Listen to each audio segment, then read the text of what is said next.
NNF After Dark is brought to you by Sandpiper Vacations. For all of your vacation planning needs, visit www.sandpipervacations.com. Tell them that the No New Friends podcast sent you.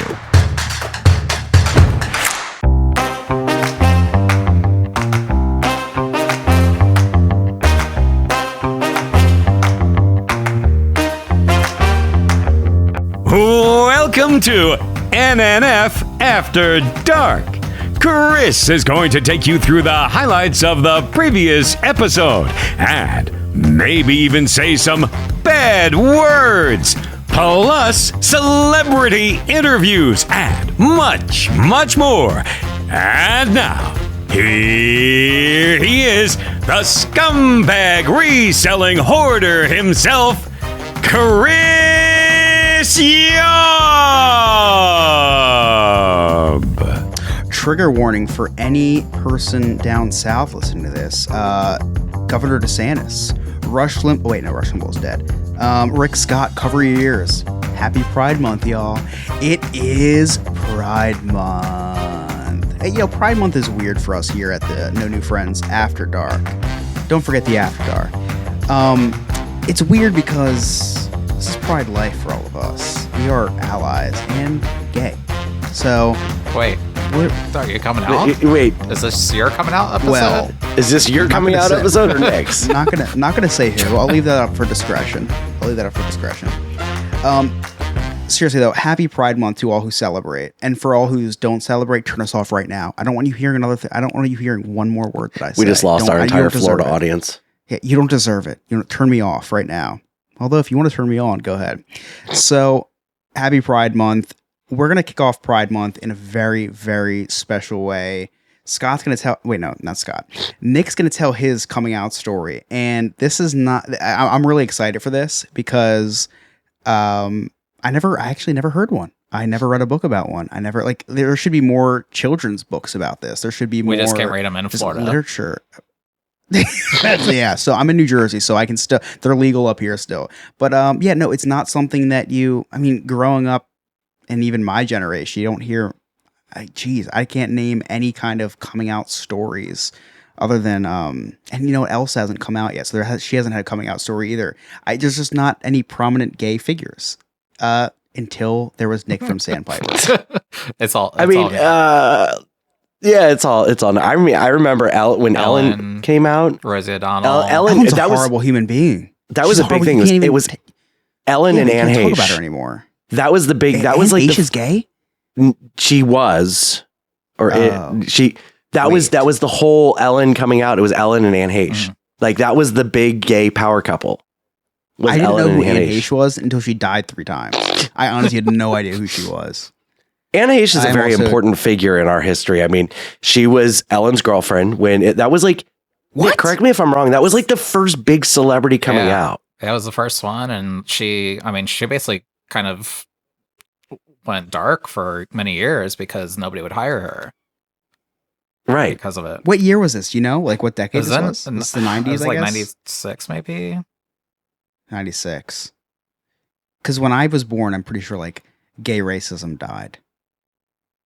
You changed the world. I think it was all me you coming out. It's like I just came out of the womb. Like, just stop. Just stop. Yeah, actually, I had no idea that Anne Heche had a. Let's take a moment of silence for Anne Heche. Okay, and so they dated for 3 years. 50 seconds long. Oh, you just ruined the moment of silence. Oh my gosh! Sorry, he can edit that in. Wow! Wow! I'll edit that. Scott, edit that. So Anne Heche and Ellen dated for 3 years, from 1997 to 2000. Wow, did not know that. Yeah, it was they were one of the first openly gay couples in mainstream. Oh, good for them. That's cool. Just not good for them anymore, because I want to talk about this for a second before we get into the actual nitty gritty of the episode. Is Ellen still a gay icon? She is. I know people hated her the one summer because of stuff that was said about her employees or something. Right. But so we're back on the Ellen train. Yeah, I still like her. Okay. Yeah. I approve. Listen, when the No New Friends documentary comes out and people get to hear how much of an asshole I am behind this, I'll get canceled for summer too. But then I'll be like, Just but this summer. we got results, right? We got results because I was a freaking slave driver to everybody. So you're welcome. Oh, wow. Okay. Oh, you can't Wow. say slave driver. No. Alex, cut that out. So, wow. Okay. So we're back on the Ellen train. Good to know. I'm going to write that down. Remember that for tomorrow when I wake up.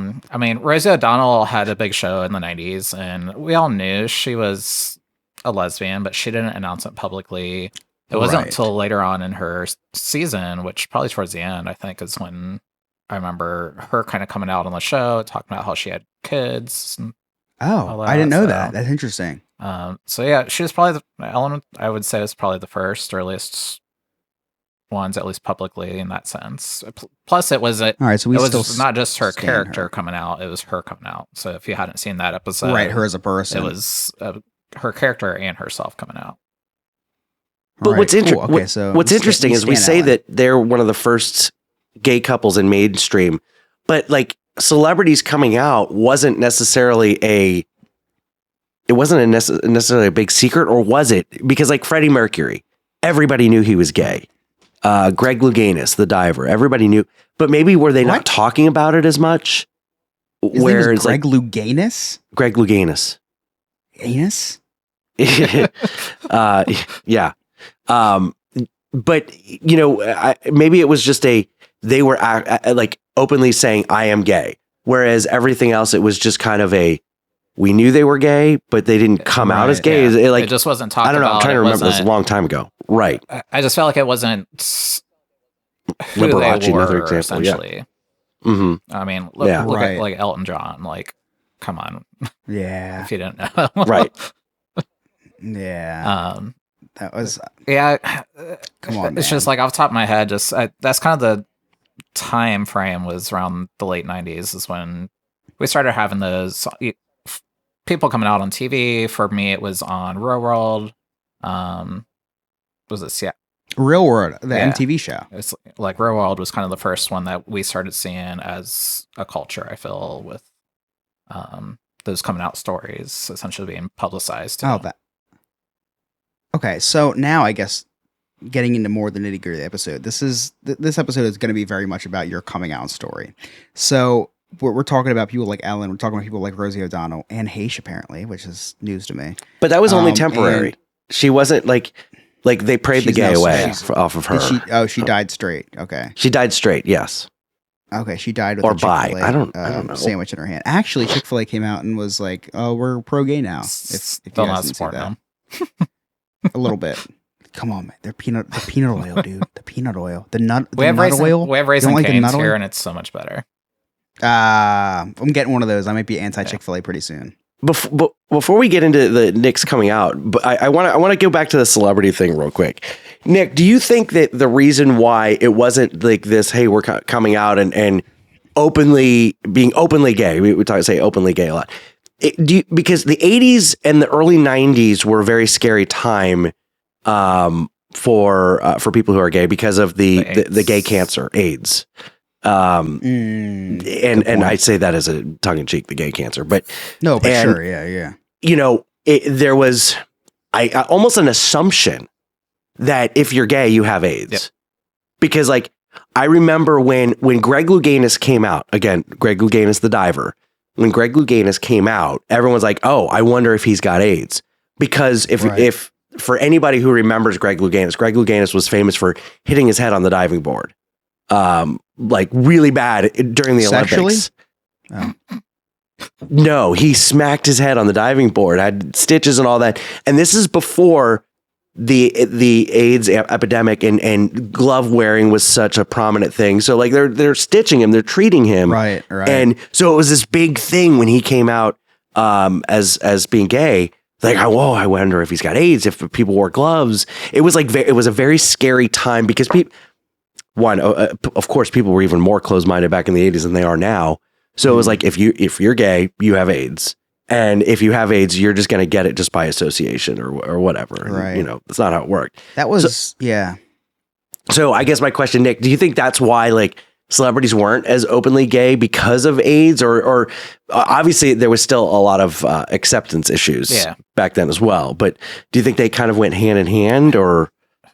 What are your thoughts? Yes and no. I don't feel like that was as much tied to it more on with celebrities. I feel like it's just like for them it was career suicide at that time, like to come out publicly like that, because so many people looked up to them as a love romance that they could have had.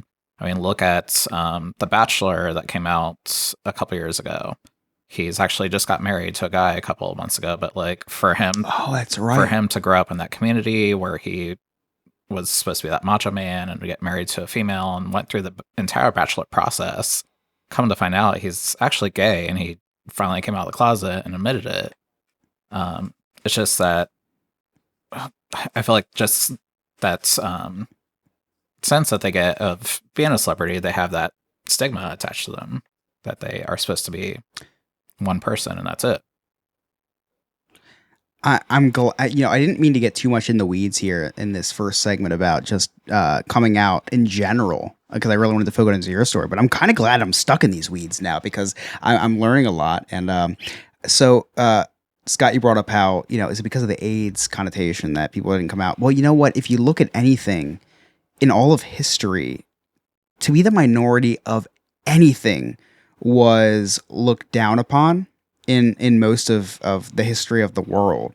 So being a minority, whether it be a same-sex relationship, whether it be the color of your skin, whether it be your religion, was always looked down upon. So I feel like when AIDS came around, what better way than for I guess big AIDS? Like, was there a big AIDS back then? Like, was there like an AIDS propaganda? Pinning it on gay people, pinning it as the gay disease instead of just a blood disease. Absolutely. Magic Johnson's not gay. You know what I mean?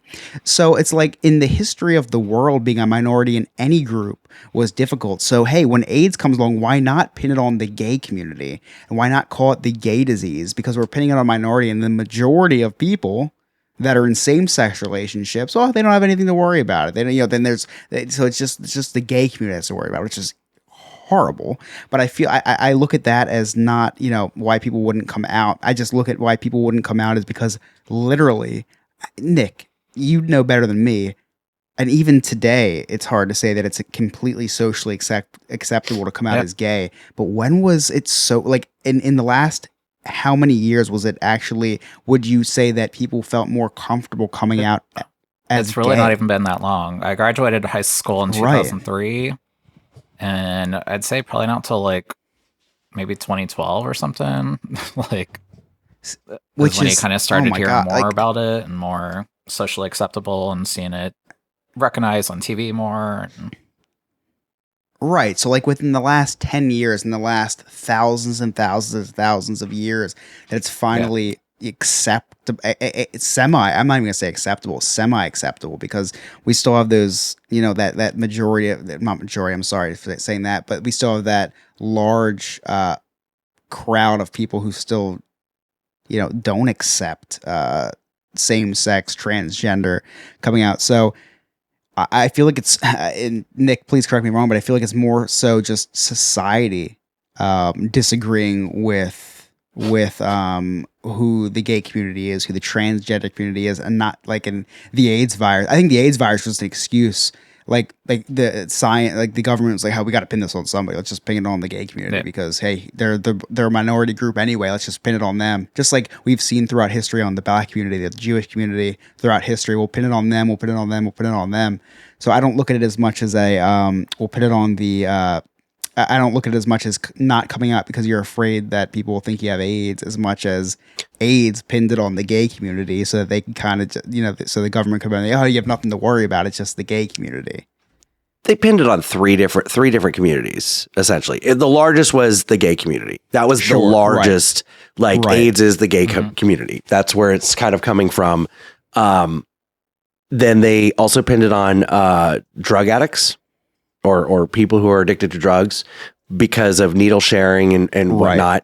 And then the last was sexually active with multiple partner type scenario. So those were the three biggest things. So the gays, the druggies, and the whores. That's essentially where where AIDS kind of fell. That was where it was like, Yeah, okay, these are the groups that are the carriers. Right. And I the feel like it was spreaders. pushing on that, so it was like a minority groups. Like it was just minority groups. Don't worry about it. Just those groups. You don't have to. If you're in the part of the majority group, you don't have to worry about it. So Right. it was. I feel like it was just kind of propaganda, like being pushed on that when it was just unfair to being pushed on to. But I don't. Like again, Nick, correct me if I'm wrong, but I don't think that was a main reason why people wouldn't come out as gay. I think it was a society. Yeah, it's societal definitely a issue. society and just so much religion that taught that we shouldn't exist, essentially. And seeing the religion change over the years, even to be more accepting now, too, which I don't want to get into religion because it's not anywhere near my forte or subjects I like, but It's all right. We don't believe in Yeah. religion. It's not real. Well, I do want to touch on that because I do want to get into religion just for a quick second because I was raised Catholic. I'm a Catholic, and I think that, and I don't want to get into the weeds of religion, but I do love that the new Pope, Pope Francis, kind of opened up Catholics to like, hey, no, it's not a sin to be gay. Like, it's not. Go ahead, Scott. Sorry, real quick, because I was also brought up Catholic, and a lot of people say, "Oh, the new pope, the new pope, the new pope, the new pope is fantastic." But Yes. I of all of the denominations of Christianity, and I don't want to get into a super deep religious No, we don't conversation have to. either. No. But I feel like the Catholicism, Catholics have always been the most gay friendly. I was Or going to say, I welcome agree. let's say they're the Yes. most drunk. I but- agree. Well, they are the most. I drunk agree. because- I agree to both of those. Right, we have the most statements. loopholes, and it's Yeah. not just Yes. because the priests are banging altar boys. That's not completely helps. different. It helps. It does help.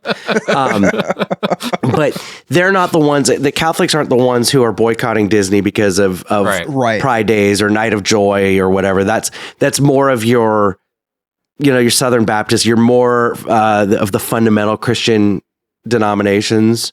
So like Yes. yes, the new pope is very like all Yeah. are welcome, grace, stuff like that, Which was but- really cool to see. Yeah. yeah. Yeah. But the Catholic Church has always been. I don't know. So I always hate the word tolerant, but I think in this word, in this sense, it's more appropriate than the word accepted. I don't know that the Catholic Church Yeah. accepted as much as they tolerated. I don't know. And I don't necessarily think that tolerate is the right word. I think that like, and you know what? I feel like in my beliefs anyway, I just feel like I'm not someone that goes to church every Sunday. I go to church once every few years if I'm lucky, right? I believe that my relationship with God is that's it. That's my religion. And I love everyone because that's what religion teaches you to do, is just to love everyone. So if one of the commandments is to love thy neighbor, then you love thy neighbor, and you don't care who they are or what they are. I never understood that. I personally never understood why. And I'm laughing because I think it's religion and someone being gay was ever like I don't know, a sin or something. I always thought that was ridiculous. And when I hear people that say, "Oh, because no, Chris, the Bible God says created this, Adam the and Bible Eve, says not this." Adam and Steve. Yeah, and see, I hear that and I'm like, wow, like I just I don't I'll know. take Steve, I don't. though. Maybe it's because I don't read the Bible. Yeah, see, and it's like. And maybe it's just my beliefs, but I think my beliefs are the best beliefs. Is like, just don't kill anyone, don't steal, don't steal. I mean, if you steal from big corporations, good for you. Don't steal from a small business. Don't cheat on your wife. Like, just be a good person. Just be a good person. Love whoever you want to be, but just be a good person. You know what I mean? That's my beliefs, and I think I should start my own religion. Maybe I'll start like the Jabba the Hutt religion, and we'll. You already have one follower, believe, Sean. You know, and Sean's what on I. board. Yeah. I would join that church. Yeah, see, it's like if I was ever in church and they started like preaching these things like gay people are evil, I'd have to walk out. It's like, come on. Like, and that's the thing that gets me the most, and we'll stop talking about religion in a second, but that's the thing that gets me the most, is that I believe, in my view, that religion is that like you should love everybody no matter what. And I hate when people are like, oh no, the Bible says this and this and that. I'm like, no, I don't think it meant that. I don't think that you should be reading this literally, and that when Adam and Eve, it wasn't Adam and Steve. I don't think that's what it meant. I'm pretty sure that if you believe in God, I'm pretty sure that God wouldn't appreciate you hating somebody because they're in a relationship with a person of the same sex couple, or they identify as this or that. I just don't think that's how it works. And it's always the people that have like the most sins too that say this. Yes, and it drives me crazy. Is the most quote unquote religious people are the I'm ones like, oh, that and how's your eighth wife doing? Like, right. Thank you, and your thank side, you. and It's your the side most girlfriend, judgiest people. Yeah. So, By the way, I'm no longer ahead. Catholic. I'm scumbagitarian. Scumbagitarian. That's amazing. Yeah, it's just like just love everybody and just Chris be a good is all about a person, good tax and then write-off, though. Hey, please. That's why I might start a church. But like that's my views on things. And hey, to each their own, unless you hate gay people, then it's not each your own. Then it's just, you don't, then it's whatever you're believing in is a lie. I'm sorry, but it is. Just be a good person. So anyway, Ellen DeGeneres. So No, Nick. Oh, man. This is Nick's coming out day. no, I know, but I just wanted. So I'm glad we kind of got into the weeds of this, because we got into the weeds of we're kind of looking at when you grew up, and there's so much essentially. more history there's so much history that I've dealt with, I guess, in the gay community that to me it's just in the back of my mind. It's not something I think about because it's been hidden there for so many years too, because that's basically what we've been taught is to hide the gayness and pray the gay away and all that. Right. Find that song. Turn it off. Yeah, exactly. Like a light switch. Find that for the episode. Yeah, I just feel like things have changed over the years, and the straight community hasn't paid attention to it because it didn't affect them in a sense. And even though, yes, we see so many people that might be an ally, but they need to learn about it as well too, and learn about these struggles that we went through. It's amazing how right you are, Nick, because I've said this before where I'm like, okay, and in my eyes, things have gotten so much better.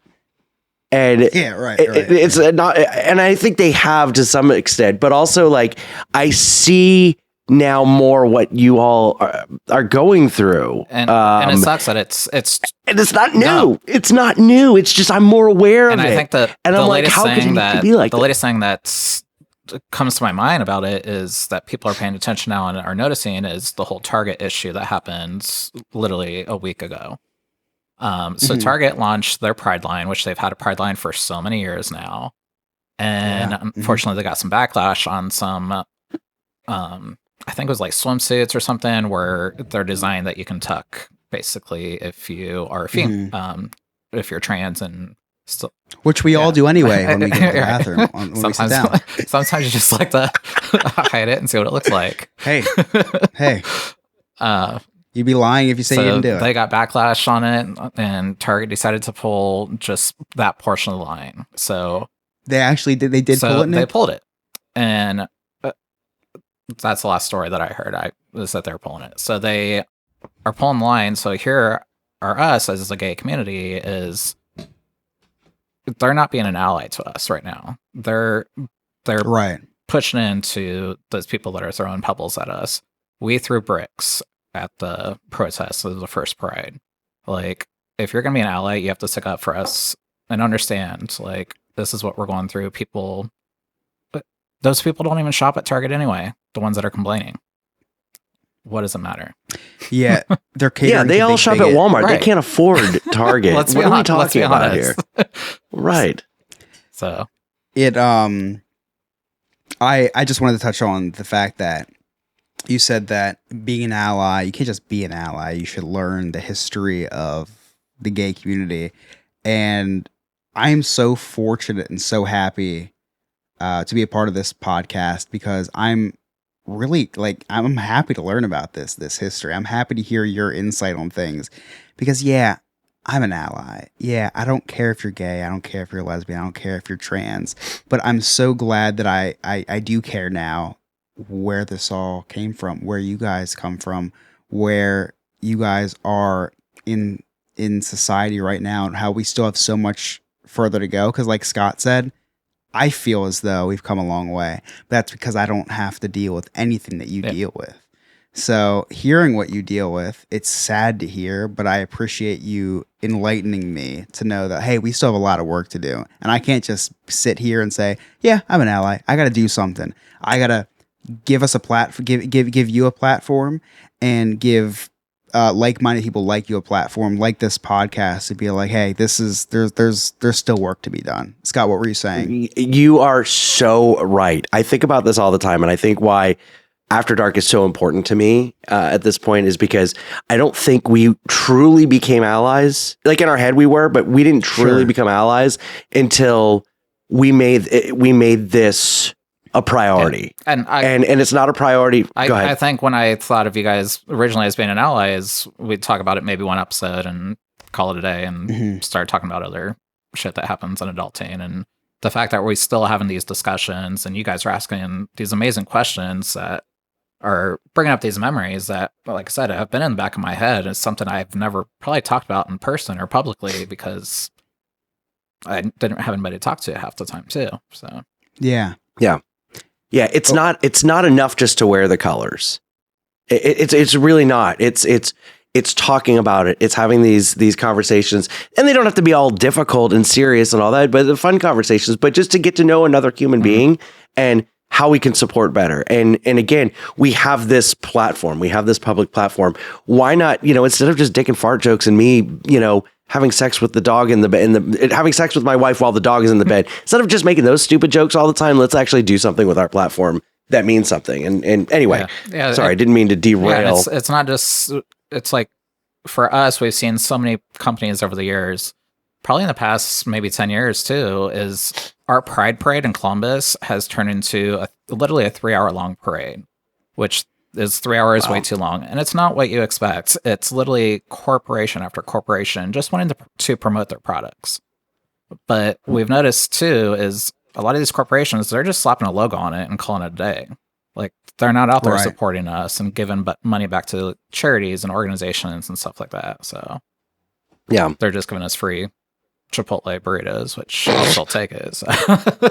Well, they're trying. It's not on sex. Yeah, they're trying to. They're trying to ungay you guys. Yeah. That's Chipotle's motivation. They're trying to ungay you guys by removing the booty stuff for that night. Yeah. So they're like, here, have more free Chipotle. We'll take the loss on that. They're part of Big Straight. They are part of Big Straight. They're part of Big Straight. But it's fun. We always say, taking one step forward, every time I see that idiot Ron DeSantis sign another goddamn bill, I'm like, well, that's another 2 steps back. And we're gonna have a preview for this month. We're gonna have the captain from Ashes to Awesome podcast, who's a therapist, a counselor. He's gonna be coming on later this month because I wanted to talk to him about all this damage that DeSantis is doing. And I had this discussion with my wife, and then I promise we're going to get into the whole main event of Nick's coming out. This was good though. Nick this is gay. good. Yeah, of course. He's gay. You're gay. Yeah, Not yet. But I was having a discussion. Yeah, not yet. Yeah, he hasn't come out yet. Yeah, next segment. Yeah.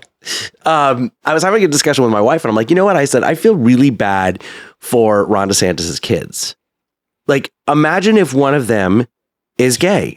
Yes. Or wants to come out as trans, or I think about that a lot. Whatever, and they can't because of all of these publicly how their father has made that community feel and restricted them and limited them, et cetera, et cetera. And it's not just Ron DeSantis. Ron DeSantis is just the one that's really in the news right now. He's the figurehead. He is the figurehead of anti-gay. Yeah, but and. What I wanted to talk about is like this poor child, this poor kid who can't come out. And it's not just his kids. It's kids all over the country, all over the world who can't come out because of this and this and this and this. And that can lead to depression. Yeah. Obviously, you're not being your true authentic self because you can't. It can lead to addiction and ultimately lead to suicide. And like, I'm so scared for these kids that all of these religious indoctrinations, all of these laws and everything that's being put in place, I'm so scared for these kids who are now so scared to come out and be themselves, and leading to depression. And we're going to see rise in suicide, not just because of anxiety, but I mean, it's a byproduct of all this. Anyway, Unfortunately. sorry, I'll get off my soapbox, but No, but I understand what you're saying, and that's the part of me that, like, when you said, "Oh, we can't just wear the colors and be an ally," and you're right, but at the same time, I misplaced my gay pride Phillies hat, so I'm not wearing it tonight. But Not in LA. yeah, you're but wearing I- your straight. You are wearing your straight Phillies hat I'm wearing my on straight Pride Phillies hat, Month. right? You damn homophobe. I know. I'm very.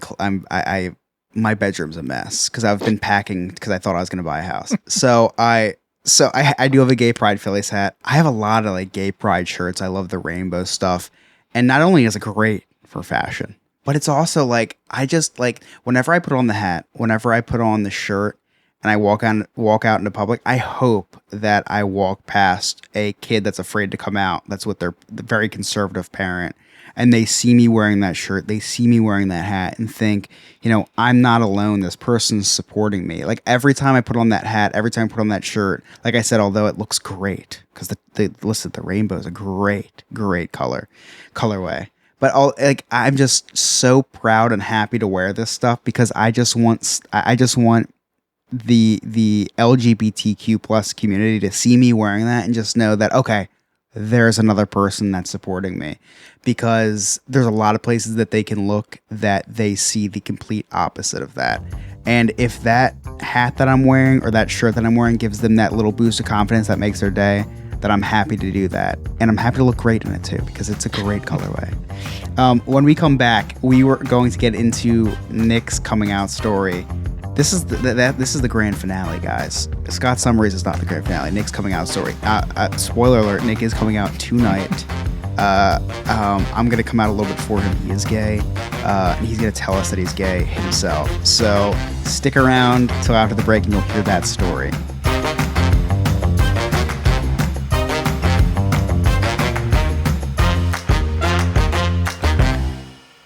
There are 3 things that I hate in life: taxes, nausea, and booking vacations. The first 2 I'm stuck with, but for the third, I use Sandpiper Vacations. Sandpiper Vacations is a small business that is LGBTQ plus owned and operated with travel advisors all over the country.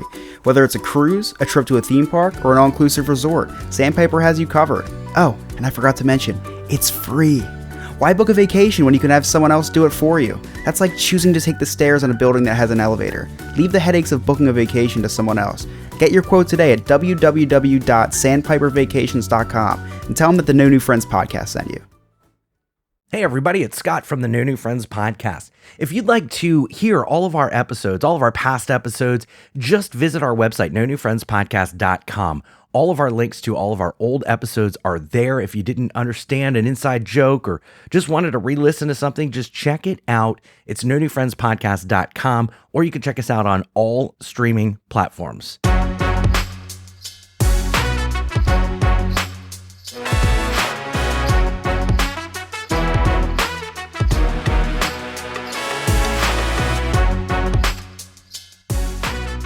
Spoiler alert: Nick's gay. Now, sorry, Nick, I just What? came out for you. You ruined it. Sorry, Jeez. I'm sorry. I've been waiting 38 years for this moment. I've been waiting 28 for this. So anyway, really excited to hear the story because I'm hearing it for the first time. Not experiencing it for the first time, I'll tell you that much. Nick's going to tell us his coming out story. The first segment was really cool because we were supposed to actually just start with his coming out story, but we started talking about just things that are going on in the gay community now, and that, things that were accepted, things that are now accepted, thank goodness.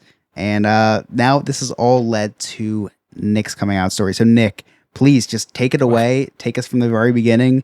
Take us from your gay inspirations. I don't know. You tell me. Way back when I was a little lad.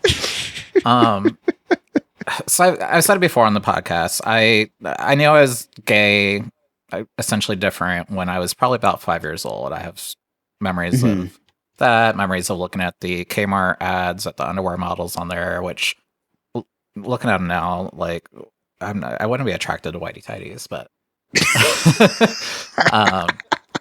but So it's not Pride merchandise that made you gay. It's the yeah, underwear models. exactly. Wow, we got to cancel the underwear Well, models. Kmart went out of business. Don't tell Ron DeSantis that. But I mean, this is in the 80s, the late 80s. So back then, I didn't see gay characters on TV. I knew kind of the word gay, but I didn't really know what it meant. I grew up in a smaller Right. town, and so didn't really think much of it, obviously, until later on, and I started noticing different feelings in middle school, and one thing led to another, and realized I'm into boys. So, Sure. so yes, I knew I was gay. I didn't really come out to any friends or tell anybody until one of my best friends in high school kind of catfished me on. I'm going to date myself even more. There's a chat messenger program called ICQ. Okay. He's like, I don't even he's know like, what that "What?" is. No idea what you're talking about. Yeah, I'm gonna nod my I say, head and I'm just waiting for the smile, Ryans. right? They'll know the little beep and stuff. But this was right before AOL Instant Messenger was kind of big. So Know that. I know that one. met a guy that went to my church and all that stuff. But I had a friend that decided to kind of catfish me because she thought she knew I was gay. And Now, Nick, was this Come out. malicious or was this No, just kind of just like, come on? she just let ended me know up, you're she gay? basically just wanted to know, and Okay, was gotcha. too young to ask me. So I was 16 at the time, and she was 15. So that was kind of my first person that I came out to. Was a Was she girlfriend of hot? mine. Of course she was. Yeah. Gay people always have the hot girlfriends. Yeah, it was all, it was all No, girls. I didn't mean like as a 15-year-old was she hot. Like I'm, she's not 15 years anymore. So I'm not concerned about was she hot then at 15 and I'm 43. I'm more concerned is she hot now. And Oh, yeah. anyway, Yeah. sorry, continue. We'll cut that. Yeah, we'll cut that. So, Nick, were you kind of when she catfished you? Were you more like were you offended or were you relieved? Once I didn't bit find out both, that she really maybe? catfished me until later on. I don't remember how all this happened. Oh, so you were still pursuing this guy? But no, she knew I was gay, and then she came out and told me that she catfished me on it. But Jesus, I Monte I Teo. forget what happened, but we were hanging out. There was another gaggle of gays that she hung around with too. So she was known as Is that what the official group of gays is called? A gaggle? basically. But Okay. at the Oh, I time, love she was that. our fag hag, which we don't really use that term anymore. Oh, so I'm not going to say exactly. that. I'm like, but yeah, I'm not I gonna don't really use not that. Gonna say Don't that. really use that term anymore because I hate that word now. But You can say it. Yeah. I can't. So yeah, she was our hag that she had three gay guys basically hanging out with her. There's two friends that were a year younger than me, and I'll so- call her a gay slut. yeah, Is that okay? yeah, totally. Yeah. It's way better than what you said. So yeah, it was kind of my little inner circle that I became comfortable with, and I kind of start How old were you? 15, 16, 16, yeah. you said? because I remember. Okay. Um, She's the first person you ever Yep. came out to? yeah, Wow. So it took you 16 Yeah. years. And I mean, looking at the situation that you were in, to me, it's kind of admirable that she catfished you to kind of just not maliciously, but just be like, hey, just let me know. Because she probably knows you're not comfortable because it's kind of around that time where it's like people aren't coming out left and right, but she wants to know. Like, she just wants you to admit that yeah. you're gay. And it's not like And so you admit to social her you're media gay. wasn't a thing at the time either, so we didn't have Right. we didn't really have any of that. We just had some chat rooms essentially that you could talk to people in, and I think I'd found some like gay friendly chat rooms online, and kind of started developing those friendships and getting kind of a bond there, Right. essentially with people. I So, guess fruit fly is also acceptable for the gay slut or whatever you call it. Yeah, I'll say fruit fly. I think that's Fruit way fly. I like that. more tasteful. Like a bar fly, Yeah, fruit and fly. Am I I a love fruit that one. fly? Can I be a fruit? I'm a fruit fly. I Yeah. feel like at this point, yeah, right? just hang around a gaggle of gays. Yes, I'm a fruit fly. I'm an It's honorable usually- fruit fly. I'm I don't know, I making feel like sure. it's usually female, but Oh, well, Right. you're close. You got long hair. that's close enough. Yeah, close enough. Um, I like princesses and stuff. So So it probably wasn't until my senior year of high school when I was at my summer camp that I used to go to, and some And Nick, just for perspective, I'm sorry to cut you off, but what year was this? Like, what decade? What year was 2000 this? and we'll go 2002, probably. Okay, just want to Yeah. paint the timeline for anyone listening. Yeah, just because it's weird to think about now. Here we are, yeah, how many 20 years later almost of all Yeah. that, and things have changed so much with technology and all that too, where it Yep. has made it easier. But yeah, so it's, summer camp 2002, I had made really good friends from across the state of Ohio, and it was a group that was all about building friendships and getting this trust and liking people for no matter who they were. So it was an awesome camp that I used that's cool. to go to. Right.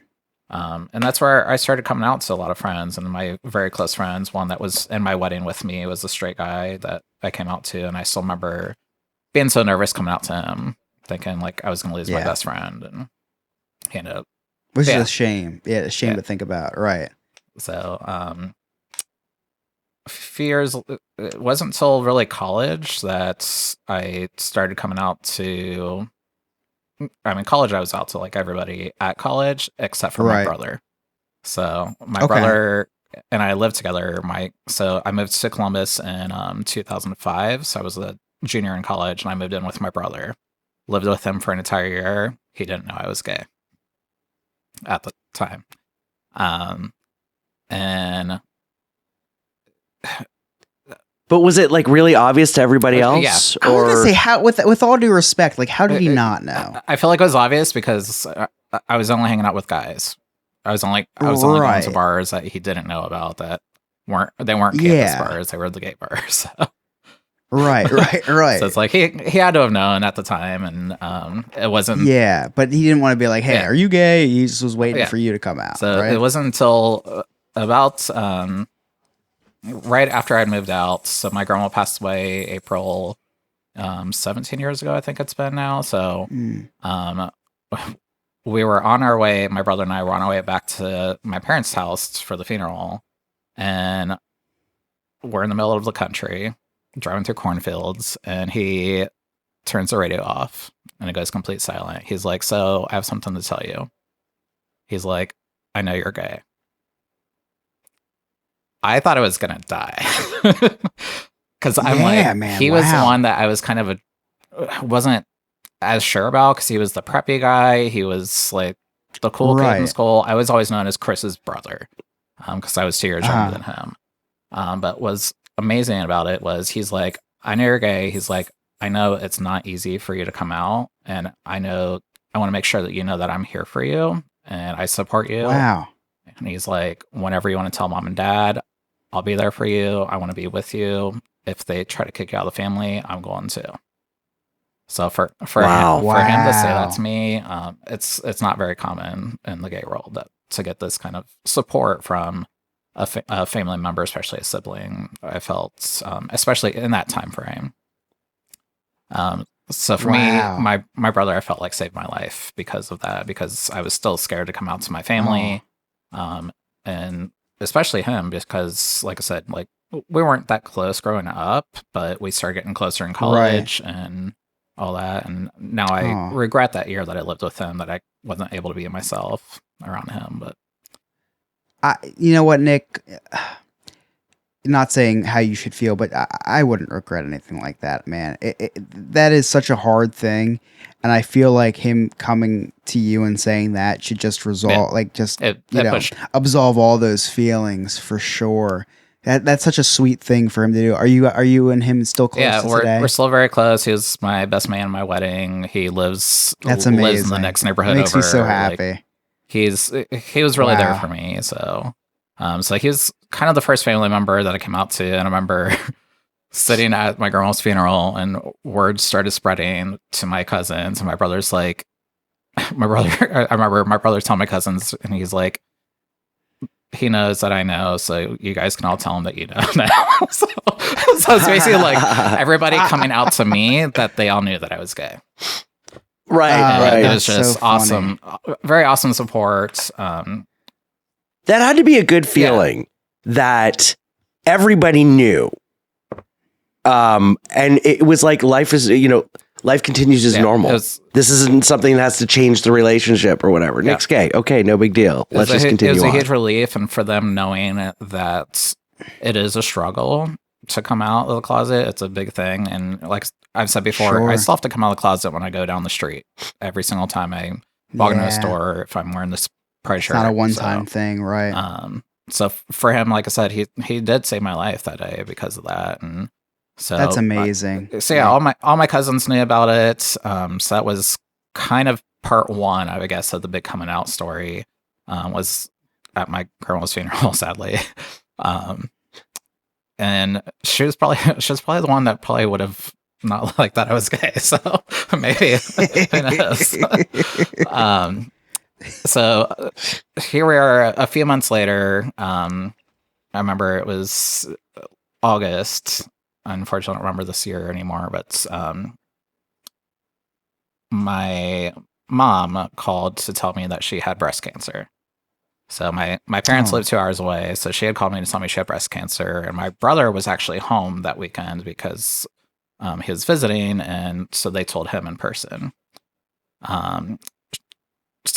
Everything turned out fine with breast cancer, no issues. She's Thank like goodness. a 17-year survivor now. We just had Oh, I'm a happy to celebration hear of that. So for us That's to hear that great. news, very young age for me. I was still in college. We did take it very hard, and my brother Sure. wanted to make sure that my parents knew. So he decided to go ahead and tell them that I was gay, and he was home with them, and he said, just want you guys to know, I don't know what's going to happen with mom. If anything ever happens, I want you to know now. How did you feel about that, Nick? Someone else coming out to I your think parents? Was that more of a weight off your shoulders, or was it kind of a Yes violation? and no. or Like what do I you- felt like at first I was kind of mad because I'm like, I want it to be my story, but also I don't Mhm. know when that would have happened. Or Yeah, yeah, right. That makes sense to me. And it's like we said before, tomorrow is never promised. Like I'm really Right. glad that he did it in that moment. I think I was probably a little upset, but also it's just another huge relief because they called me and they're like, "We love you. Doesn't matter." Oh, wow. That's so awesome. both your parents were Yeah. just they didn't care. Exactly. So my What a relief! It's I'm laughing because it's so dumb to say the term, like to say the saying "what Yeah. a relief," but like what a relief. I mean, like you're living your whole life scared, and then the people closest to you, yeah, I don't give a shit. Yeah, and it's like we still love you. And it's like when we were talking before about my coming out story, and I'm like, it's like, well, it's actually kind of funny story. Like I like telling that story just because it is a positive one. Unfortunately, there are Very. I dated a guy when I was 19 that he was 18, so living at home, and his dad basically chased me down the street in my car, and Wow. his son ran Wow. away for 2 weeks because he found out that he was gay, and still didn't accept him for a very long time. But there's so many heartbreak stories from friends, a lot of friends that aren't close with their family anymore because their family doesn't accept them.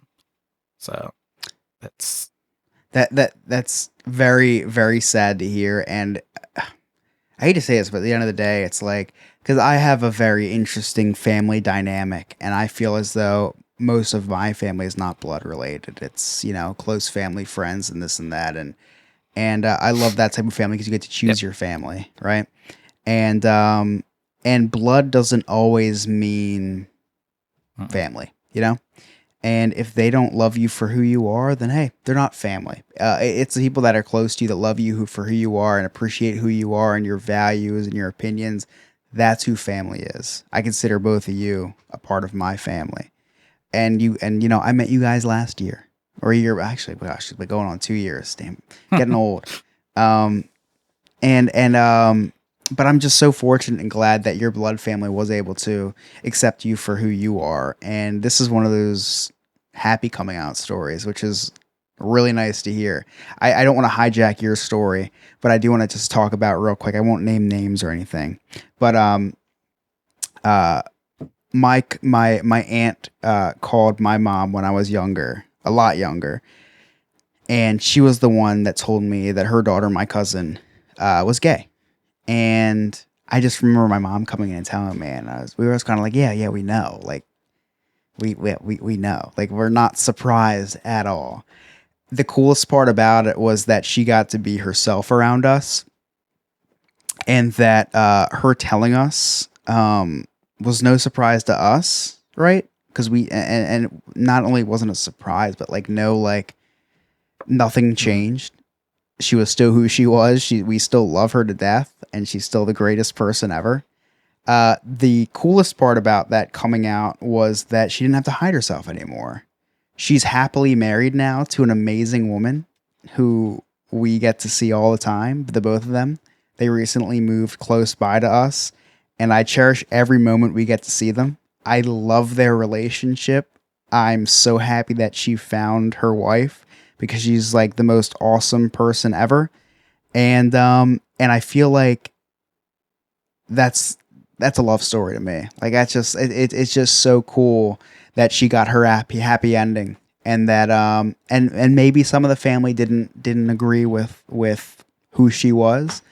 And at the end of the day, who cares? Because there's plenty of people that do. And we love her, and we love who she is, and we don't care who she loves. We actually love who she loves. And I'm so glad that your experience was very similar to my experience and my family as well, because I just think that's so important. And in the year 2023, I feel like every story should be that way, you know? And man, I feel like the stories have definitely gotten easier, I feel, over the years. And right. like I said, it's easier for people to come out now and come out at younger ages, because when I was in high school, I remember a kid in my class freshman year, he came out as bisexual, and he wore a dress to school. Jealous. And the school sent him home because they said he didn't follow dress code. But the dress code for dresses were as long as it's fingertip length. So he followed dress code. Right. Most of the students did very good at supporting that and was trying to fight the school district on it. But there's so many people that I kept hearing those Adam and Steve jokes all the time in high school because of him, and it kept pushing me further back into that closet. Right. So. I'm sorry. It's okay to say and it I now. think Don't feel bad about saying it earlier, but it's I don't. I don't. It's those things like that those words kept pushing me back into the closet longer and longer. I felt absolutely. Yeah. You know, it's interesting, and I, again, this is why I keep saying that I think we're getting closer. We're getting closer. We're getting closer. You know, as more and more Republicans die off, or older people die off, or whatever. No, we're coming into a generation. Our millennials are starting to become parents, and what's that? Not homeowners yet, but maybe parents. Not me. I'm my wife pregnant. Oh my God. Yeah, not homeowners. Yeah, millennials will never be homeowners. No. Maybe if you stop eating the avocado toast, you'll be able to save money and whatnot. No, you know, this younger generation, and I'm not even saying somewhat Gen X, but the millennials, the Gen Y, whatever. What's after millennials? Anyway, Gen Z. Gen Z. Are becoming more and more accepting and more allies than anybody from my generation will ever be. That I think it's going to become easier and easier and easier as, again, that older closed-minded generation, they're still going to be there. You know, they're still going to be there because racism and homophobia is not something you're born with. That's something that's taught over time. And, you know, there's going to be, but I think it's going to, I hope, I believe that those people will be in the minority at some point soon. I do agree with you, Scott. And I don't, so being a millennial myself, and I guess I'll just act as a spokesperson for 2 seconds before I renounce myself as a millennial. I think it's more of not being accepting, but just more of just not caring. Yeah. You know what I mean? I feel like that's the problem with a lot of these older generations. They care too much about things that don't pertain them. And it's like, I'm not gay. I'll never be gay. But I don't care if you're gay. Like, you know what I mean? And it's like that's the thing, is like, of course I accept the gay community. And when I say that I don't, it's not more of accepting but not caring. It's just that I feel like the older generations care too much about things that don't pertain to them and things that will never affect them. And it's just, I don't know. I feel like it's caring too much about the dumb little stuff that will never matter to them. And what I do care about is that everybody feels accepted. What I do care about is that everybody finds someone, no matter it's a male, female, non-binary. I want you to feel accepted, and that's why I don't care. Is because I don't care how you identify. I don't care who you are or what you are or where you're from or what color you are. Just love somebody and be loved. And I feel like that's what the millennials are like. So I'm just trying to enlighten you a little bit, Scott. Just trying to get you outside your comfort zone a little bit. That's how we roll. Right. No, I get it. Nick, were there before we move into our last segment where Scott's gonna make fun of gay people, were there any first of all, if there are any moments in your coming out story that we missed, I'd like you to elaborate on that. But I'm curious on, because in the first time we did talk about Ellen DeGeneres and we did talk about Anne Heche, Freddie Mercury, were there any inspirations to you, whether it be a celebrity or even a friend that came out that inspired you to just be more of yourself? Is there anybody that you even to this day, wake up in the morning and be like, oh man, I strive to be like a RuPaul or that just doesn't give a shit, that just wakes up and just, I'm myself every single day? Who are these inspirations for you as a member of the LGBTQ plus community? It's definitely changed over the years. I feel like for me, my first comfort zone was watching Will and Grace. Will and Grace was the very first LGBT show on TV, basically. Can you? And I'm sorry to be ignorant to this, but can you explain to me why that is? Because I've never watched Will and Grace. There were two gay guys on the show. I had no idea. I'm 28. I didn't watch that. Yeah, you are some ally. Homophobic. Like this is homework for you. Listen, Modern Family's my show. All right, Modern Family. It's good enough. Well, which we can get into too, but Will and Grace was so good. Yeah. Will and Grace was so good. But I know the show, but I don't know. Even as a straight man, I knew that Will and Grace was like kind of the first. I remember watching that in high school, and I remember seeing it for the first time, and I introduced it to my mom, and like she liked watching it, so it kind of gave me comfort knowing like she's okay with gay people because they were on TV, right? So having that show, so that show came out as well as Queer Eye for the Straight Guy. When did that come out? Like, so Emily they have loves that they show have now, the new but I know it's an older they have show. the new team that came out a few years ago, but that's probably Early 2000s. The person with the long hair, because I think they're non-binary. Yeah, correct. Jonathan. Yeah, I love him. Jonathan. Yeah, I never watched the show, but I stan Jonathan. So yeah, like 2003. 2003 was the so yeah, original. my 2003. senior Early, year of yeah. high school, I remember watching that with my mom as well too, and those shows, just seeing that representation was eye-opening for me and just helped me realize like we're not what I think America depicted us to be. Yeah. Like we can be more than just a gay person. We can be a TV actor. Absolutely. And I hate that that you have a negative connotation of America as a whole, because I do feel like the majority of this country sides with you, and I feel like there's a really bad no, I'll let you speak, Scott, because I'm from up north. Mind you, I'm from up north. I feel like there's a really bad portion of this country that has backwards thinking, that are brainwashed by unfortunate people in office, people in high figures. I feel like I'm just so sad that there's a large portion of this country that is against who you are. I'm so happy that you live in a place where you can feel accepted for the most part. I'm not saying every day. I know that it's a struggle every day for you. I am ashamed of other parts of the world that, there's horrible things that happen to people that are in same sex marriages. I'm fortunate that you being my friend live in a country where that it's as unfortunate as this is to say, is tolerated, like Scott says.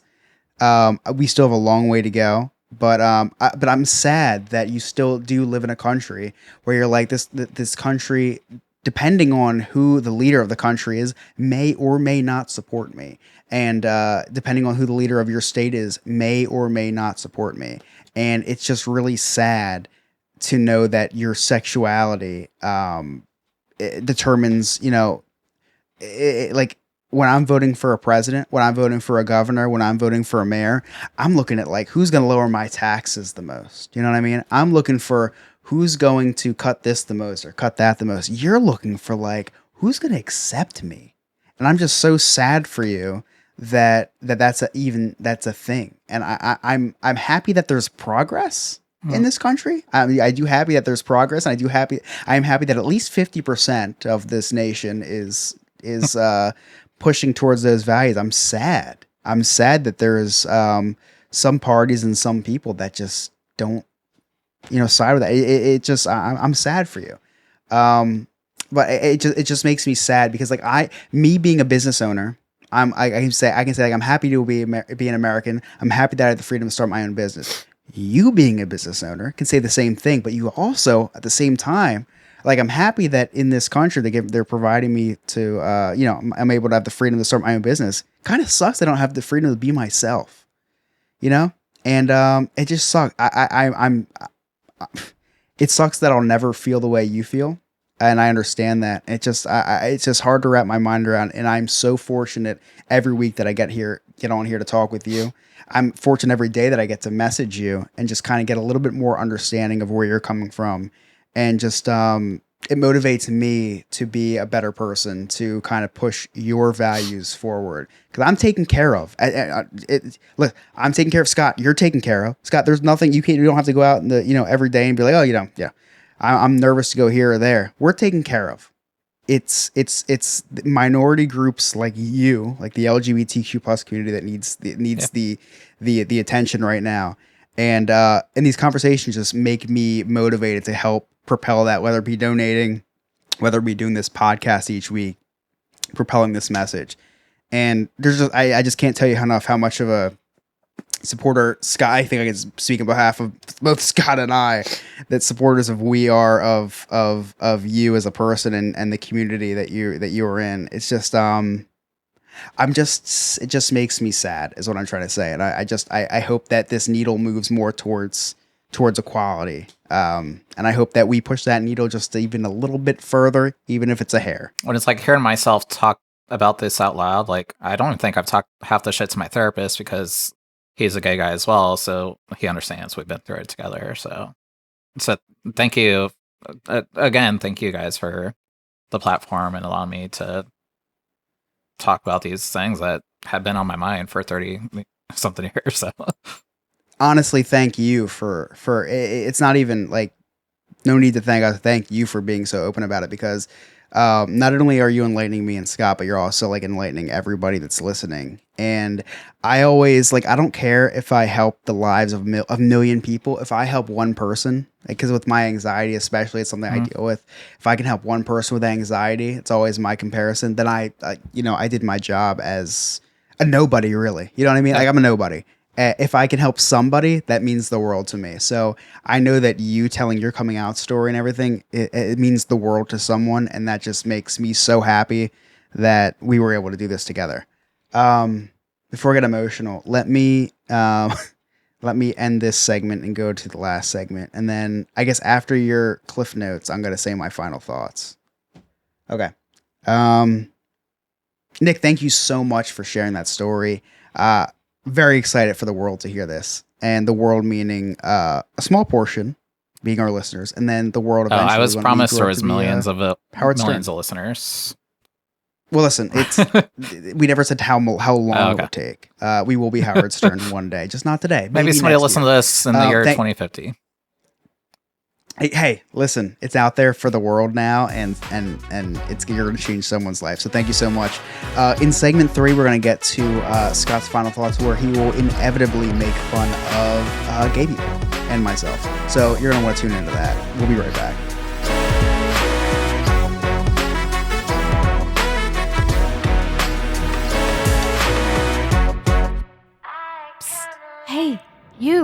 You want to join a cult?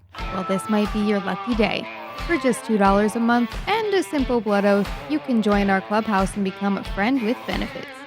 In addition to the amazing feeling of donating to the poor, you will have access to Patreon-exclusive content, live shows, and maybe even a behind-the-scenes look at my secret stash.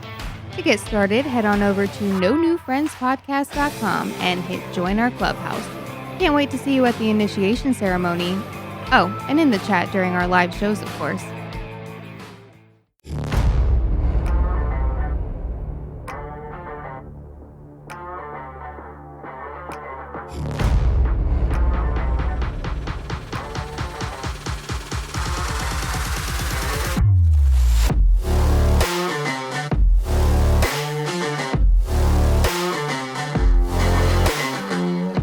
All right, we're back. And why back? I mean, we took like a 15-second break. I don't know how long of a commercial you listened to, but that was like 15 seconds for us. Nick, I understand that you're doing something special with Sandpiper Vacations for Pride Month. Can you tell us a little bit about that? Yeah, so something that means a lot to me and that I've worked on over the years in the gay community is donating back to charities. We have chosen a charity for Sandpiper Vacations that we're going to give 10% of our commissions back for any booking during the month of June. So any vacation that you book with us in the month of June, we're going to donate 10% back to a wonderful organization called Kaleidoscope Youth Center. So it's a local group here that works with kids from ages 12 up to 24 years old that might be discovering who they are and just need some assistance, support group type thing. So it's a great organization that I'm super excited to partner with again this year. We did it last year as well too. So. That's amazing, Nick. There's no better feeling than when you own your own business is to be able to provide for your family and then provide for the community and to provide to an organization that means, the world to you. That's so cool. I'm very happy for you. And please book through Sandpiper Vacations, not only because they're given to a great organization, it's because they give a great product. Nick emails me more than I talk to my wife about my vacation coming up. I know more about my vacation than I do about my wife's I've sent quite a lot of your vacation. Oh, yeah. And my neighbor who you booked their vacation through talks about very highly of you as well. I was like, oh, yeah, Nick emailed me about this, that. And it's great. It's awesome. Scott, you have any summaries for us tonight? Yes. I have quite a few. I feel like you have quite a few. He's been very busy. I do have, judging by the heavy typing because of the weight of your fingers. And I don't know if I should start getting nervous as well now too, because I did listen to episode 156 where I did get roasted quite a bit, partially by Ryan, but he asked for approval. So. I'll tell you what, Nick. Yeah. The more of the roasting, the more people love you. No one's roasting you. Yeah, no one's roasting you if they don't like you. And with that being said, Nick, I really love you this week. So... the only gay that I'm making fun of this week is you. No, it's not an equal balance. It's still mostly Chris heavy, and Chris heavy because of his weight. But I've got some. I haven't even started yet. So Chris was concerned about us being in the weeds this week. Very concerned. He said weeds like 18 times. Chris, those were not weeds. That was an ankle high grass. Okay, I know it seemed like weeds. Speaking of being stuck in the weeds, I just got a call from Sarah. She said if we continue to stay in the weeds, she'll be here every week. Sorry, Sarah. Look, we really weren't in the weeds. That was just good conversation. The only one in the weeds is Nick, who I saw take 4 edibles during this thing tonight. A couple. That's fair. Yep. Nick said he's been waiting for 38 years to come out, because Chris kept teasing about this and all that. Spoiler alert, whatever. The reality is Nick and Sean have been anxiously waiting for Chris to come out for the last 2 years. It's coming. Chris seemed to be really interested in the catfish story.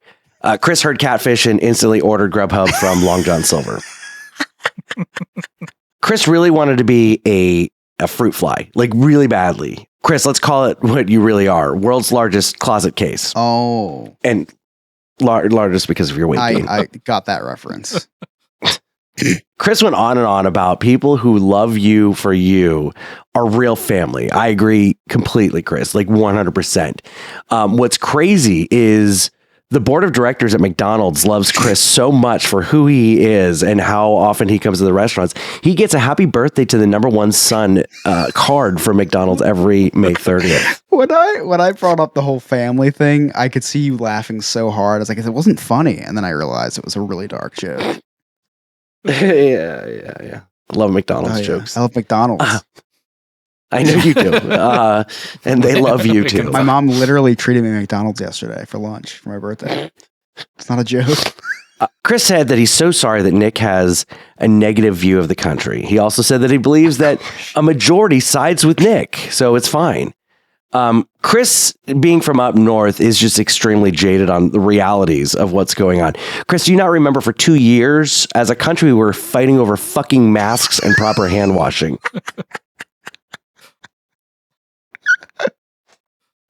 Every time I made a sentimental point, Scott just smirked. It's like, fuck. Chris always calls himself a business owner. Spoiler alert, Chris. Having an eBay store where you sell other people's abandoned trash isn't owning a business.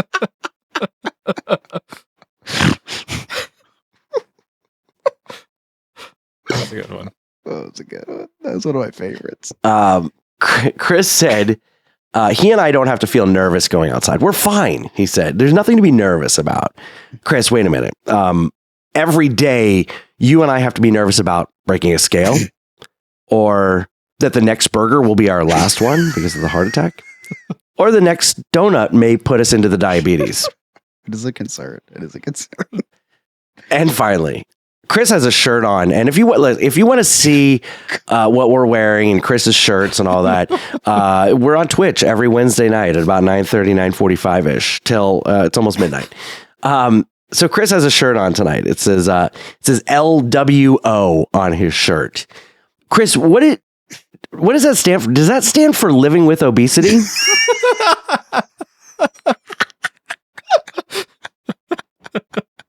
And those are my summaries. Oh, that might be a new shirt. Thank you so much, Scott. Oh, thank you. If I wasn't depressed as it is, now I am. Thank you. You're welcome. Thank you to everyone who's made it this far, including myself. I thank myself because took a lot to listen to that whole. Jeez, thank you, Carl, for the 100 other bits with the rest in peace thing. I guess that's donating towards my funeral. Pride Month is super important to me. It's super important to Scott. It's super important to Nick. It's super important to this podcast in general. When you are born gay, it's a totally different struggle that a lot of people won't understand. You don't choose to be gay. Just like when you're born, you don't choose to be black. You don't choose to be Chinese. You don't choose to be white. You don't choose to be any of those things. You're just born that way. The only difference when you are born gay, when you're born black, you don't have to 18 years, 20 some years after you're born, you don't have to come out to your friends and family like, hey guys, I'm black. There's none of that. Are there hardships? Yes. Lots of hardships and there's lots of struggles. And I do understand that. But this is Pride Month, so I'm talking about the LGBTQ plus community. When you're born gay or you're born not like other people, like if you're born a male and you feel like a female, or you're born a female and feel like a male, or you're born either one and don't feel like any of them. You have to tell people. Like there's that moment where you have to come out and you have to be brave and you have to face that. That's very different than every other minority group in the world. Whether you're a different religion or a different color, it's way different than being part of the LGBTQ plus community. Everybody in the LGBTQ plus community, in my opinion, is super brave for just waking up in the morning, being themselves. And like Nick said it best, he has to come out every day, whether it's going food shopping, whether it's going to anywhere, the car wash, literally every single day of his life, he has to come out of the closet. It's not just a one-time thing. You have to be brave every single day of your life. And that's why Pride Month is so important. And that's why we recognize everybody in the LGBTQ plus community. And that's why we applaud all of you and we are proud of you and we stand with you. No New Friends After Dark is an amazing, amazing podcast because we get to raise people up that have felt sheltered for all these years. And on behalf of Scott and Nick and myself, we are proud to be a part of this podcast. We are proud to be allies and members of the LGBTQ plus community. Tune in next week where we're going to dive even deeper, probably, presumably, inevitably. Very deep. Very deep. Very deep. Very deep on Nick's suggestion. Thank you all so much for listening. I can't wait to have a conversation with you guys again. We'll see you next week.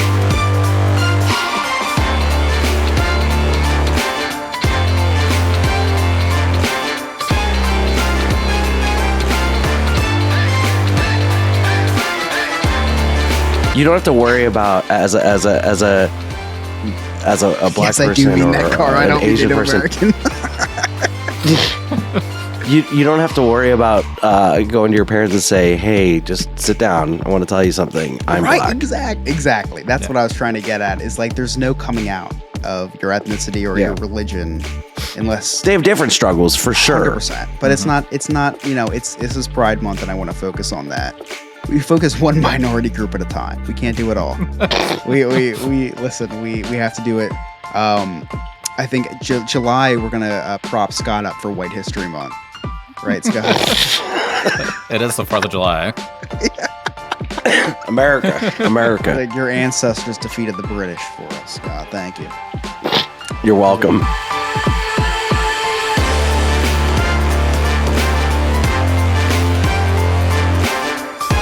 No New Friends After Dark has been brought to you by Sandpiper Vacations. SandpiperVacations.com. Just check out our website, NoNewFriendsPodcast.com. Become a friend with benefits. Check out our sweet merch and so much more. This has been a No New Friends Entertainment LLC production.